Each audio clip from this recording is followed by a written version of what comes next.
Well, we're going to go ahead and get started here. So, my name is Mike Rambo. I'm a loan officer with J&J Financial, and today we're going to be talking about how to navigate a condo escrow from start to close.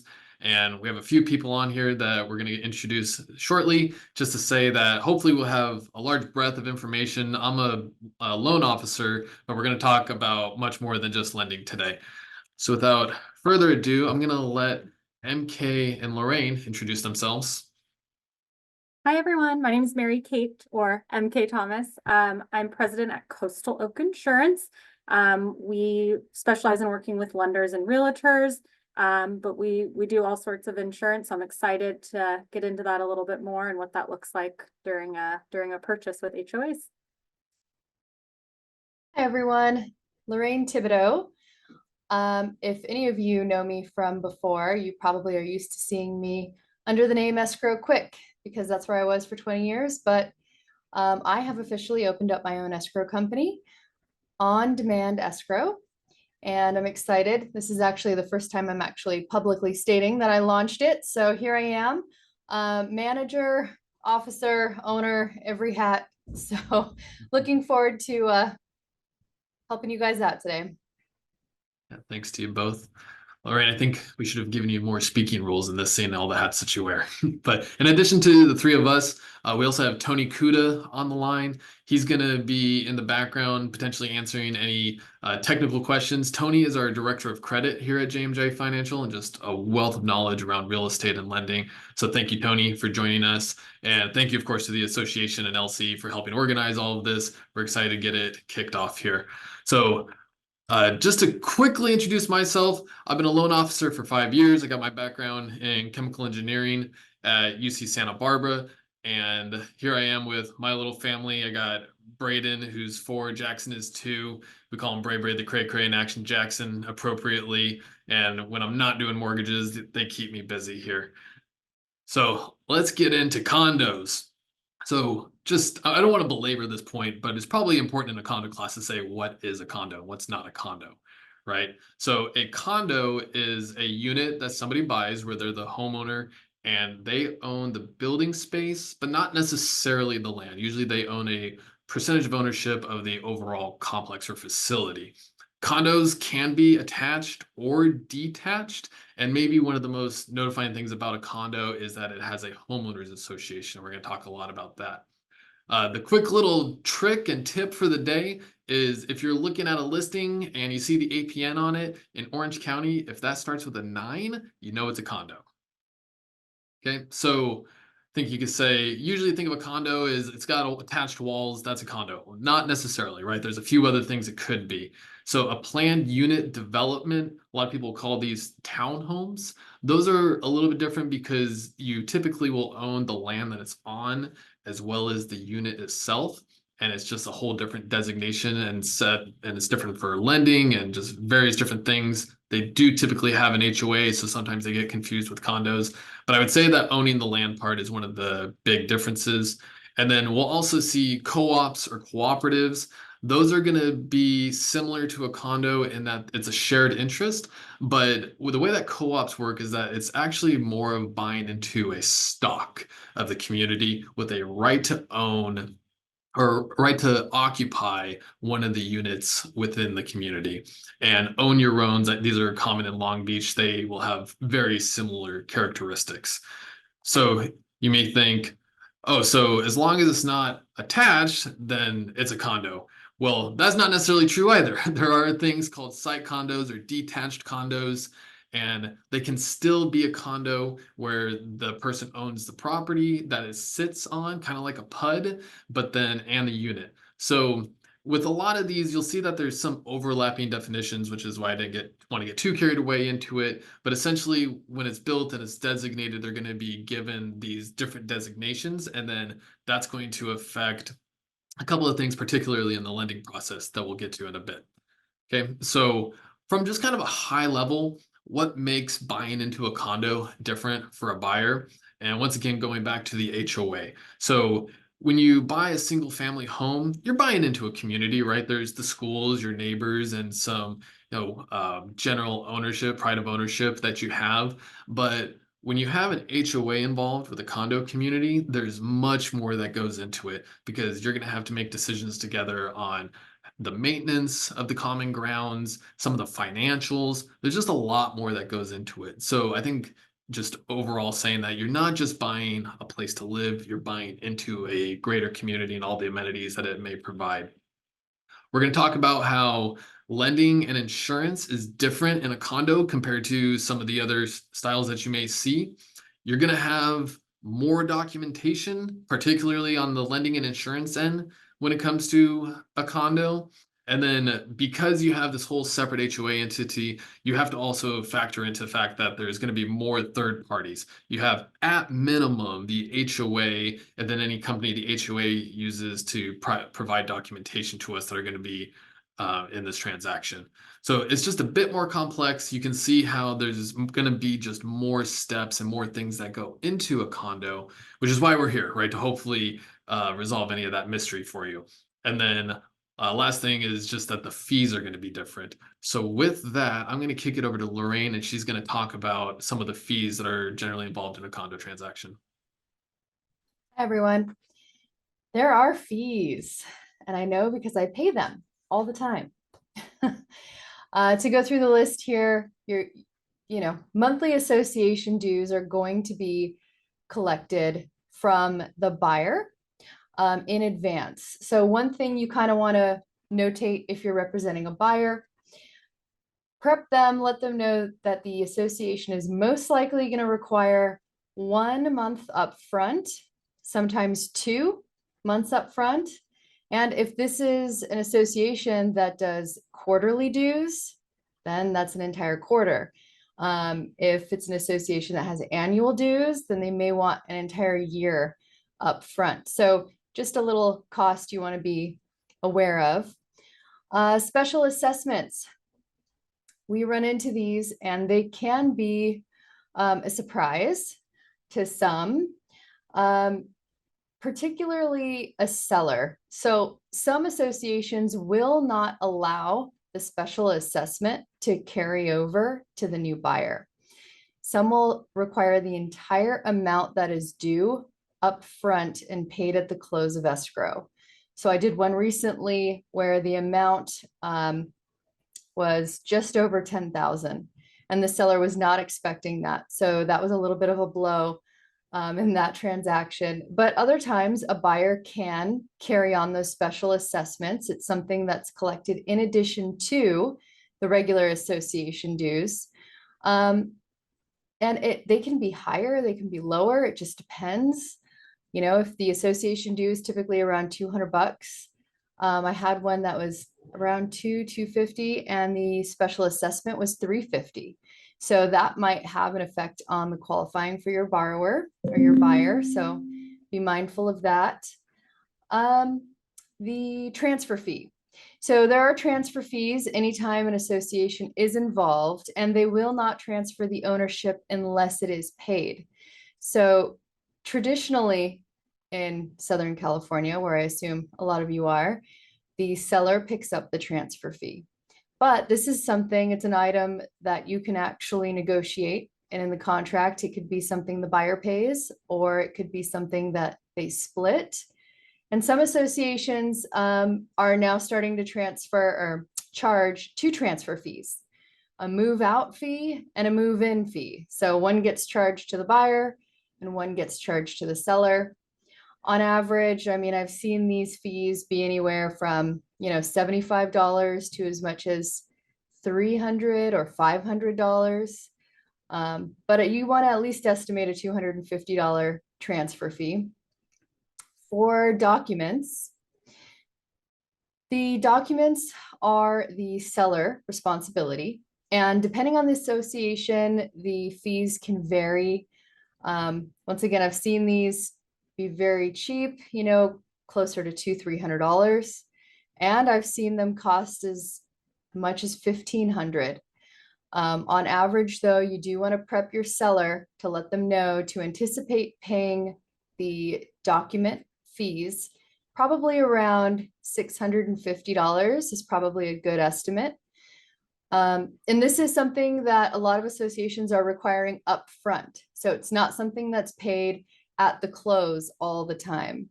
So when you do get a listing and you're having those initial conversations with your seller, you want to make sure that they are aware they may have to pay this fee upfront, usually with a credit card within, a day or less of the escrow opening. Enhancement fees. Some associations will charge an enhancement fee. This is something that can be split between the buyer and the seller, or one party can pick it up. It just depends. That's an item that is usually negotiated. Ladera Ranch is known for these, and I know they charge 1/4%. So if you have a listing for $1 million, just estimate that you're probably going to have a $2,500 enhancement fee that needs to be figured out. Who's paying for it? The sub escrow, okay, the sub HOA. So there are, in some communities, not one association, but two, and sometimes three. It just depends. You just want to make sure that you are communicating with your seller, finding out if there are multiple associations. It is important. I can't tell you how many times post-closing, a buyer comes to me and says, hey, I can't make my payments on this other association because it hasn't been transferred. But the seller never told me that there was another association and it's managed by another company, right? So two different management companies. So I couldn't find out from one. So it's a good way to ask it's a good start with your seller to ask if there are multiple associations. Some sellers do forget, because if there is an association where they just pay the dues one time a year, they may forget that they have it. I have seen it forgotten often when I'm dealing with successor trustees. So they're selling mom and dad's property and they're unaware that there's this little association for a lake or a dock or whatever, and they just pay it one time a year and it's a very small fee. So good things to ask. And Mike, if you want to go to the next slide. On timing. So if possible, whenever possible, it's always a good idea to order the association documents when you have the listing, before you even open escrow, if the association will allow you to do it. Some require, when you're ordering the documents, to have the buyer contact information provided before they process. So in those scenarios, you won't be able to. But when you can get them up front, go ahead and do it. It's always nice to have them ready to go because they do take some time. And associations know that we are bound by specific time limits in the contract. And so their normal turn times, a lot of them will be somewhere between 7 and 10 business days, which puts us already out of contract. So in order to get it sooner, they're charging rush fees. So you've got a 3-day rush fee or a 2-day rush fee or a 1-day rush fee, and they can get very expensive. If you're already paying on average $650 for your documents and you took a couple days to get the association docs ordered, you're looking at another $200-300 maybe in a rush fee. So it can get expensive. So you just want to try to get ahead of that if you can. Per the contract, the seller is required to order the association documents and pay for them if there is an upfront fee within 3 days of acceptance. So that's really quick. You want to make sure as soon as you open the escrow that you inform the escrow officer that there is an association and give him or her the information so they can start that process. And of course, the contract also gives 7 days for the buyer to receive them. So as I was stating earlier, a lot of associations understand that we are bound by this time limit, so they will take their time. And there are some associations that will quote 3 days or 4 days, for example, on an order, but they'll have in the fine print until midnight. So I really get it the following day. So yeah, it's just all of this falls on the seller. So you want to make sure when you have that listing, inform the seller, hey, this is important. We need the information up front. Prep them on the fees that they may have to pay up front to get this on order. And try to get the contact to your lender as well. So the lender is going to require, or may require, it depends, and I'll let Mike get into that, but there are documentation that is sometimes required by your lender, which the buyer will be responsible to pay. So a lender questionnaire might be a requirement for the loan, and that is something that the lender will need to order. And these, just like the association documents, do take time and they are expensive, and they usually want money up front as well. So the sooner the better on all this stuff. I can't stress the urgency. Associations are just notoriously slow. So the quicker we can get ahead of it, the better. Let's see, smaller HOAs tend to need more time. Some do. Some associations are self-managed. Some are managed really well, and they can get you the documents really quick. Others, not so much. Someone might be on vacation and we've just lost a week on getting the documents that we need. So once again, time is of the essence. And I think we're good on that, Matt. If you want to go to the next. Yeah, and in preparation for this, I actually talked to someone who worked at an HOA management company previously, and she said, quite frankly, it's not really a part of our job description to work with these real estate transactions. It's, a nuisance for the most part compared to, or just in relation to everything that we have to do in our day-to-day work and job description. So I think that's some of the reasoning you don't see quick turnarounds on these things, is that they're busy, they got lots to do, and a transaction they don't view very high on the priority list. Now, should they? Maybe that's a different conversation. And I actually wanted to also say, if I haven't already, if you do have questions or comments, please put them in the chat. It'd be fun to make this interactive as we go. So looking at the timeline here, from a lender perspective, a purchase money lender like we are, we're going to want to get the HOA documents ordered on day one. Because, as we've said, it can take time for some of the turnaround to get them from the HOA. And as I'll get into in a bit, there could be some massaging and some back and forth that has to happen with them. Some lenders will wait until they have what's called the intent to proceed done, and they'll have the buyer pay for it. So you could be day 3, 4, 5 days into escrow before they even order it. So once, as an agent, whether on the list or buy side, you want to just be aware of that step has been taken. And because of that, I would say when you're writing in contingencies on an HOA, that you tend to need a little bit more time, because what the HOA gives us in the questionnaire really matters for loan approval. And if there's no way around it, it doesn't matter how well qualified a borrower is, the HOA could essentially, in a sense, kill the loan. Right. So typically if you're a buyer's agent, you're writing loan contingencies on a condo, you want to give just a little bit more time than if the person was also looking at single family homes. All right, let's talk about termite. So with termite, you can write it out of most contracts and say that termites review and clearance is not going to be a part of this transaction.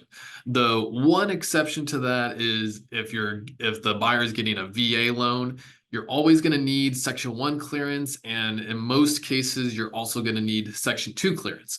So the way that differs from a single family is the fact that the HOA will cover, by California law, part of any termite work that needs to be done.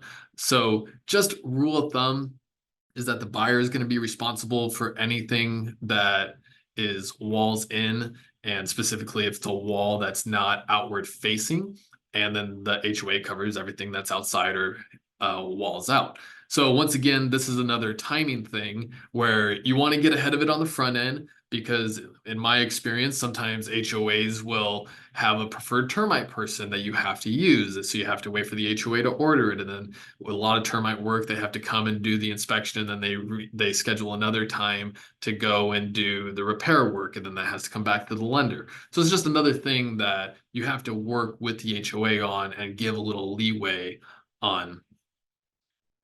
I'd like to know more about Own Your Own when you get a chance, please. Okay, let's maybe, Tony, if you take a no, we'll get to that at the end. And then if it's a VA, I put, can you do limited cert on interior and letter for HOA stating they cover exterior? So there are instances where you can work with the lender to have more of a limited review depending on the situation.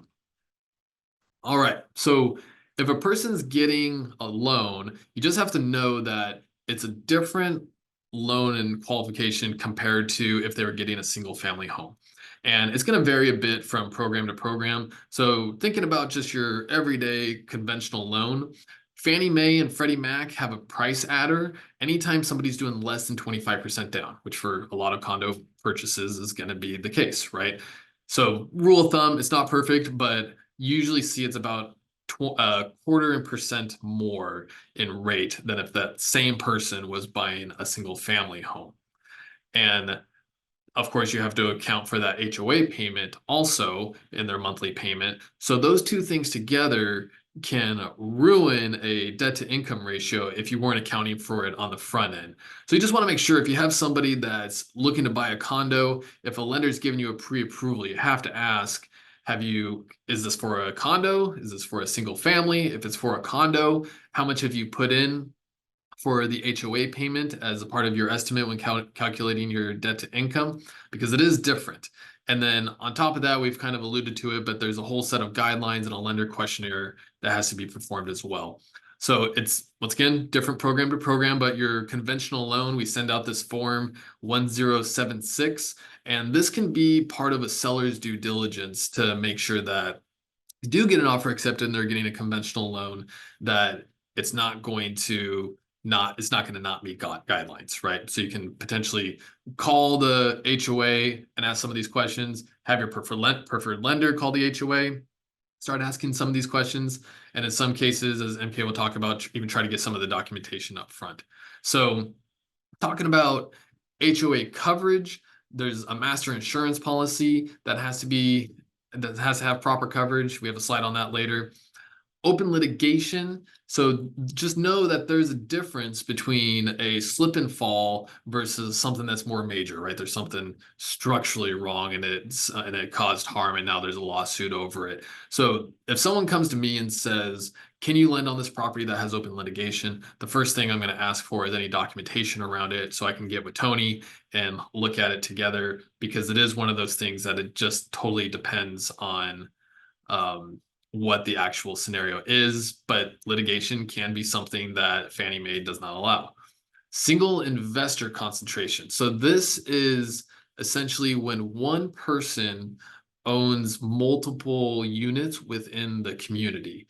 So lenders will have restrictions on how many that percentage can be, and that's part of the questionnaire. Occupancy comes into play when you're talking about investment purchases, because the questionnaire will ask how many people are actually living in the property versus if it's rental or homeowners that are living there. And I have a story about this later, but essentially some HOAs will buy back properties and they're essentially turning it into an apartment complex rather than a condo complex. And if you have one person that owns 70%, then that's not going to fly for a conventional loan. Okay. They're going to look at the financials, any delinquencies on the HOA. Luckily, I don't see this too often, but during COVID time, when people started to fall behind on bills, I did run into a condo that was not approved because that people weren't making their HOA payments. Fannie Mae addendum. So this is in reference to what happened in Florida.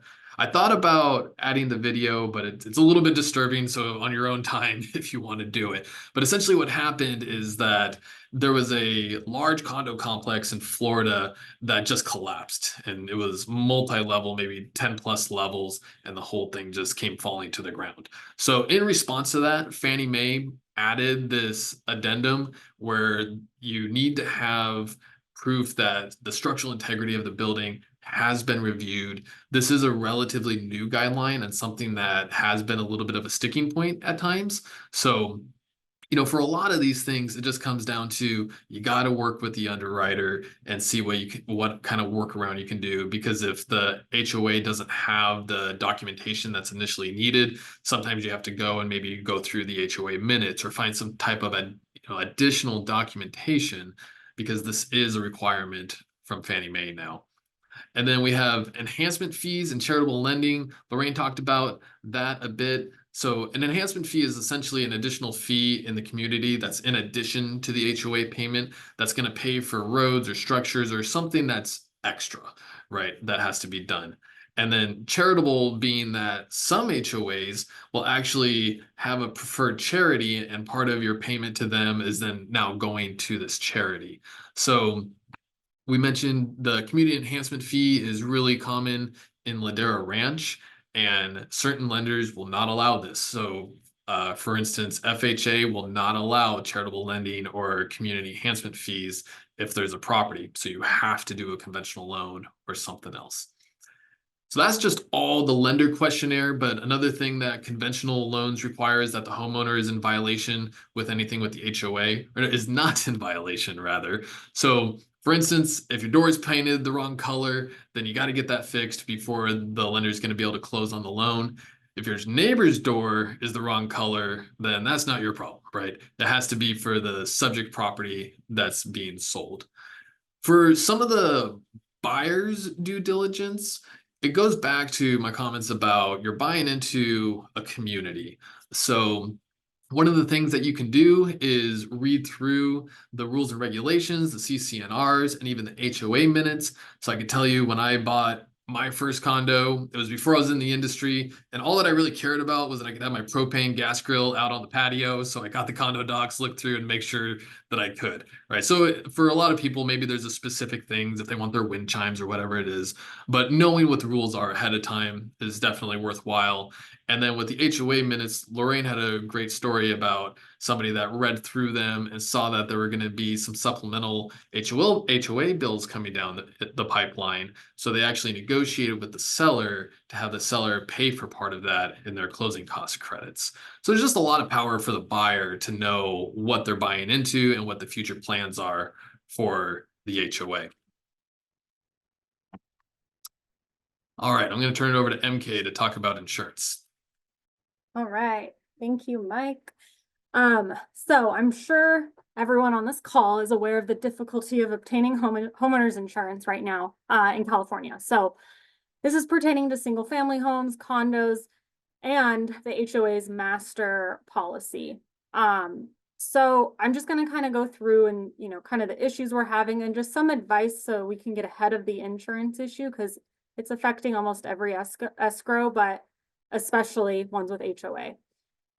So repeating what Lorraine and Mike said, requesting the HOA master policy even before the condo is listed. So if you're a seller's agent, when you're in talks with your client, if they don't have a copy of the master policy, have them request it. They are entitled to that.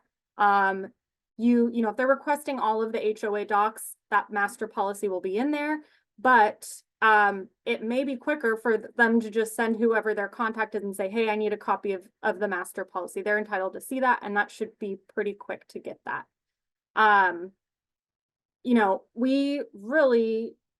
The reason we want to see that is a couple of reasons. It's really just to make sure that the policy is sufficient for the type of loan you're getting, assuming there's a lender involved. So you get the master policy, send it over to your preferred lender, and they will talk to their underwriting. Maybe they know offhand. Make sure it's sufficient for the loan program, or just for loans in general, right? We're seeing coverages go down, and premiums go up. we're seeing required endorsements being removed because the HOA doesn't really understand what's required from a lender if someone's buying a home. They just say, oh, that'll take down my premium, let's take it off. And then you know, a unit goes into escrow and a lender's going to say, you know, you're missing 5 things we need to see on that master policy. So it's better just to get ahead of it rather than delaying escrow because it's not meeting the requirements. Buyer's agents, insurance should be the first thing a buyer is obtaining when escrow opens. Whether it's a single family home or a condo, honestly, you should be getting an estimate of that HO6 policy, or even a single family home policy before, just to find out if it's an issue. Are you in a fire line? And insurance carriers are changing their, what they consider high fire all the time. So get an estimate. Like I work with a lot of realtors that will just, hey, my client's looking at this address, is this an issue? Just so that you know ahead of time what that premium is going to look like. And you know, the premiums are going up, so they're becoming a DTI issue as well. If you're really close to that threshold, insurance can make or break a deal. So knowing what those policies are going to look like ahead of time is super important. And talks about the fire zone. There's options. Everyone kind of freaks out because it's like if you have to go with the FAIR plan, which is the California mandated insurance, it's not that big of a deal. We get you fully covered. We get you what you need. It qualifies for the lender with no problem. Just talk to a trusted insurance broker that can walk your client through that process, because sometimes they get scared. You Google what's going on in the insurance industry and everyone starts freaking out. But at the end of the day, we can still write policies. You're still able to get insurance, so everything can close on time. I want to touch on HO6 policies really quick. So that's the personal coverage. You know, master policies are a big part of it. But depending on how that master policy is written, will determine if a lender is going to require them to have a personal policy as well. So it depends on, they're written a few different ways. It can say on the master policy, it's walls in, walls out, walls in excluding betterments and improvements. So that HO6 policy is what covers that. And depending on how the master policy is written is how we write that HO6 policy. Honestly, even if the master insurance says, hey, we're covering everything, any improvements you do, we're going to rebuild to that standard if something happens, your clients still need coverage for liability. They need coverage for their personal belongings. So regardless of what type of home or condo you're buying, just insurance day one, just like everything else, like Mike and Lorraine are saying, there's a lot to do on day one, but it's really important. And then replacement cost estimate. So it's a very new issue that is being handled and discussed on the lender side. Fannie and Freddie are requiring a replacement cost estimator for the master HOA policy. Basically, they want to see a document that says, hey, this is how much it's going to cost to rebuild. And we send those out for single family homes all the time, but frankly, they don't exist for master policies. So this is very new. I know underwriting and every lender is going to be different on what they'll accept and what they won't. But again, it kind of just goes to that importance of getting it done as soon as possible so that, you know, someone like Mike can get get ahead of that for his client and figure out, are we even going to be able to close? Because we don't have this document that we're supposed to have to close. So more is going to come out about that. It's nothing to really worry about too much now. Just getting with your lender so that they can kind of help you get ahead of that. So that is all I have in insurance. Feel free if you have any other insurance questions, feel free to throw them in the chat or give me a call. Yeah, thanks, MK.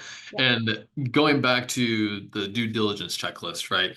Getting the master policy right now is a huge thing because, as MK said, there's a new guideline for Fannie and Freddie that's making it difficult since these don't quite exist most of the time.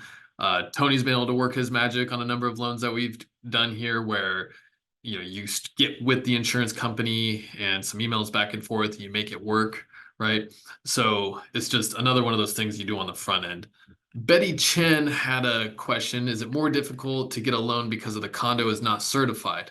So I'll have a slide in a bit about FHA and VA approvals. So I'm not sure if that's what you're referring to, but yes, it is. So this due diligence checklist is in hopes that if you're representing the seller, maybe you can get ahead of some of these items. And if you're representing the buyer, you can have the lender call to see if you can get in front of some of these items, because this cert goes out from the lender that's doing the loan, but usually they charge to do it. Lorraine mentioned the fees. So whether it's $300, $500, sometimes there's an additional rush fee on it.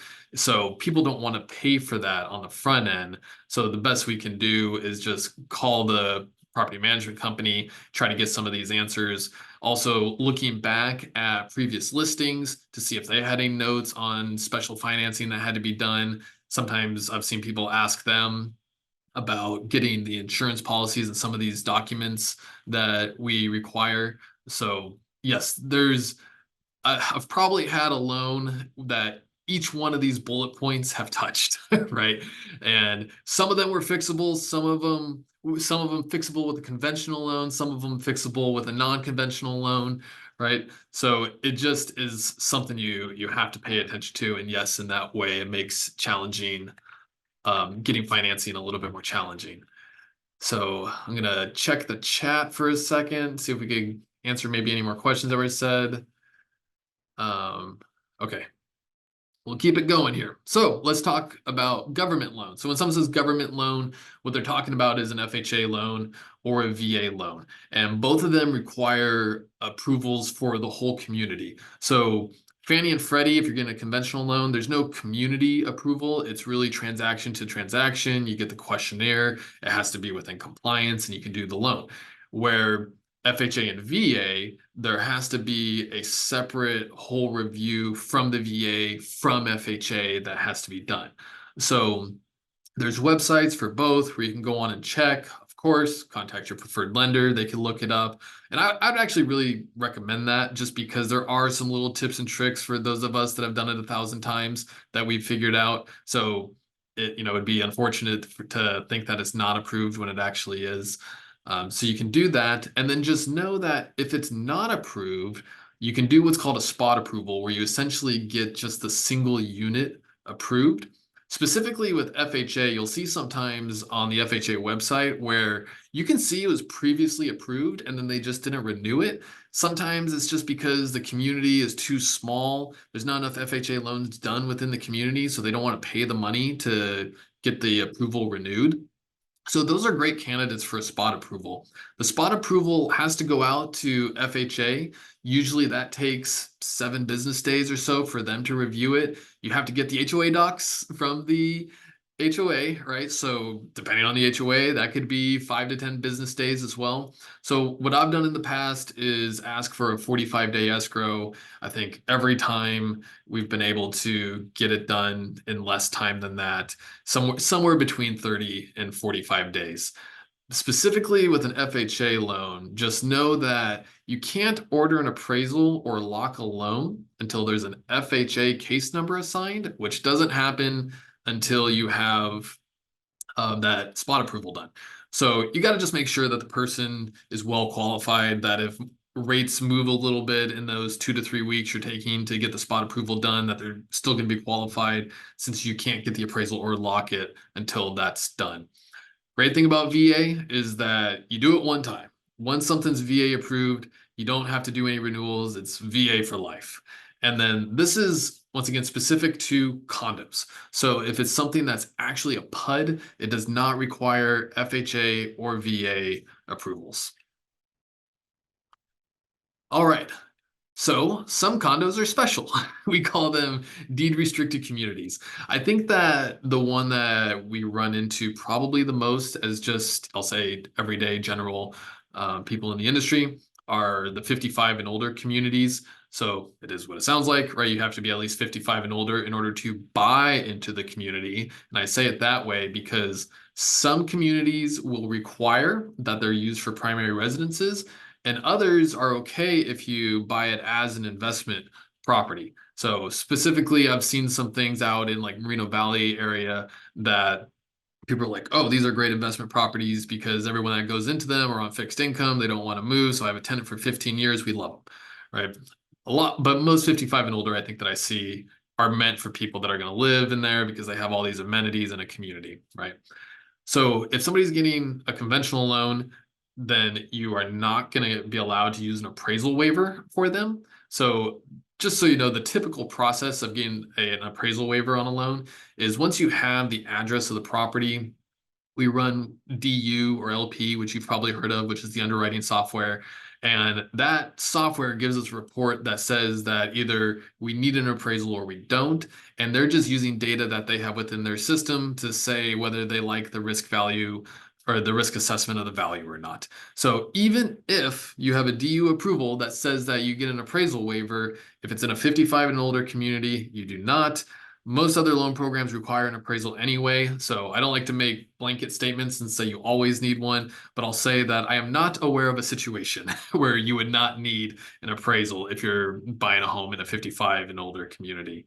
And then the loan programs outside of just, the condo stuff we've been talking about, there's nothing really too different, but I'll say that there's a common little trick that's done for most programs, FHA, VA, conventional probably being the most common, is that people will say, I can't buy a home because I'm retired and I don't have enough income to qualify.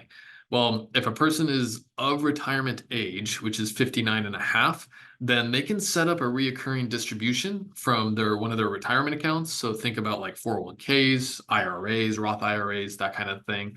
And then that income could then be used towards qualifying income to meet all the debt ratio requirements for the loan.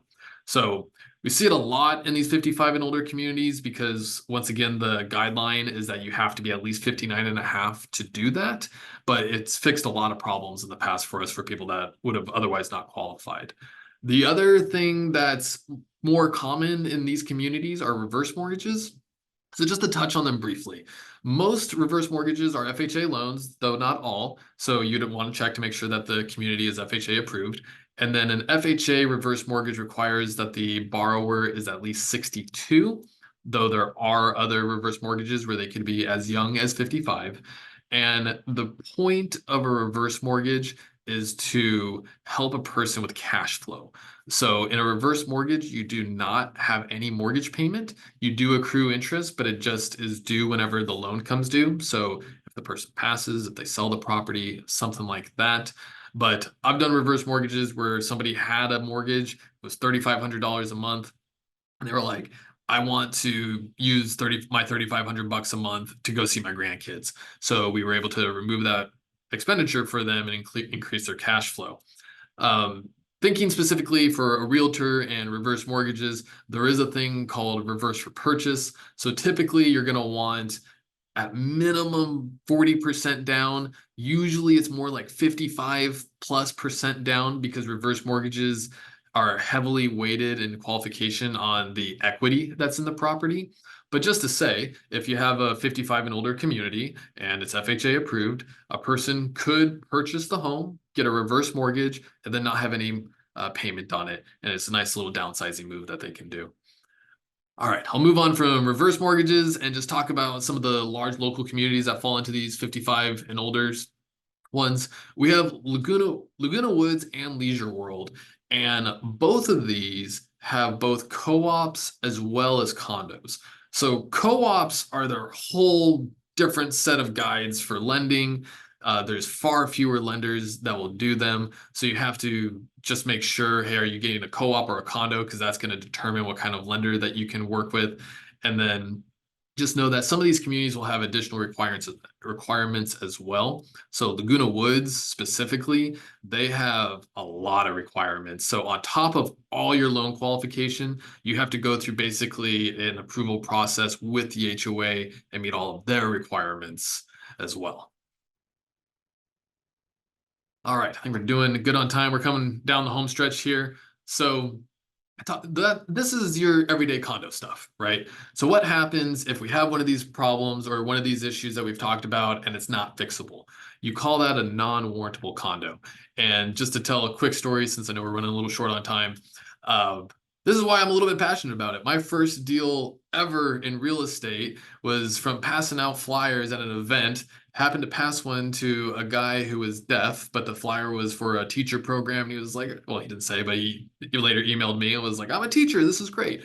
We got him into escrow. It was my first deal ever. We're all excited. And then I learned that it had 80% single investor concentration because the HOA was buying the units.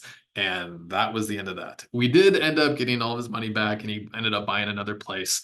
But that's why we're doing this class. So hopefully you don't learn the hard way like I did what a non-warrantable condo is. So for that situation, the solution was to just find a different place. That's why you have longer loan contingencies to make sure you get your EMD back.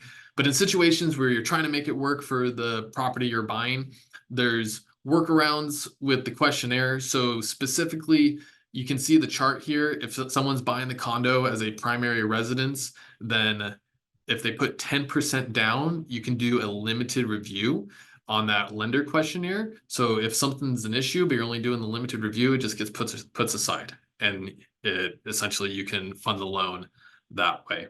The other thing is that there's lists of approved condos. So Fannie Mae and Freddie Mac both have a database where it's a Fannie Mae approved condo. And if it's on there, you don't have to do the questionnaire. So if you hear about, oh, there's a problem with, say, the single investor, but it's already Fannie Mae approved, then the lender would never know because we never send out the questionnaire. However, even if it's on the Fannie Mae list, you still have to get your docs for the master insurance policy. So if there's any issues with the replacement cost estimate or other things we've talked about, you would still have that even on a Fannie Mae approved condo. So we can, and then also if we've already done a loan in that community, sometimes you can go back and use previous documents. So you're not asking for the new lender questionnaire. It's another way to avoid it is find previous lenders that have worked in the community. And if none of that works, then there's alternative loan programs. So non-QM stands for non-qualified mortgage. And think of it as your outside the box kind of loans. You're probably most familiar with this with things like bank statement loans or investor cash flow loans, DSCR, something like that. Well, non-warrantable condo is another reason that you would push something towards a non-QM loan.